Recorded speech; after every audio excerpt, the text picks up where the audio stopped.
تخيل تدفع 75 مليون دولار لتعمل فيلم عن حالك، فيلم وثائقي، وبالأخير ما تبيع غير تذكرة واحدة ببريطانيا في لندن.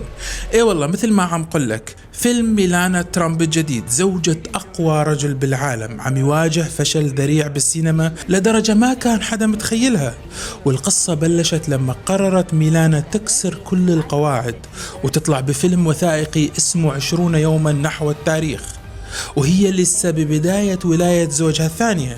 الفيلم بيعرض تفاصيل غامضة عن حياتها الشخصية وال20 يوم الحاسمة اللي سبقت التنصيب، وشو عملت بالجناح الشرقي، وكيف أدارت شؤون عائلتها. وطبعا الإنتاج كان خيالي من أمازون بميزانية وصلت ل75 مليون دولار، منها 35 مليون دولار فقط للدعاية والتسويق، يعني أكثر من أفلام هوليوود العالمية.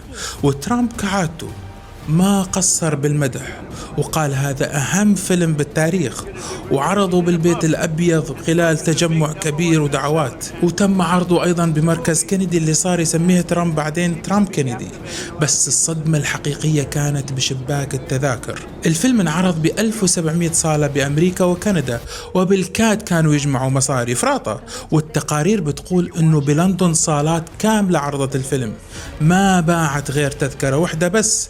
وبسيدني الوضع كان مو أحسن من بريطانيا، 6 تذاكر فقط. فهل يا ترى هذا دليل أن الناس ملت من قصص ميلانا وترامب، ولا الغموض اللي كانت عايشته ميلانا طلع مجرد فقاعة؟ اكتبوا لي رأيكم بالتعليقات. هل ممكن تحضروا هيك فيلم كلف الملايين بس ما حدا شافه؟ لا تنسوا تشتركوا بالقناة وتحطوا لايك لحتى يصلكم كل شي جديد. خلص الحكي.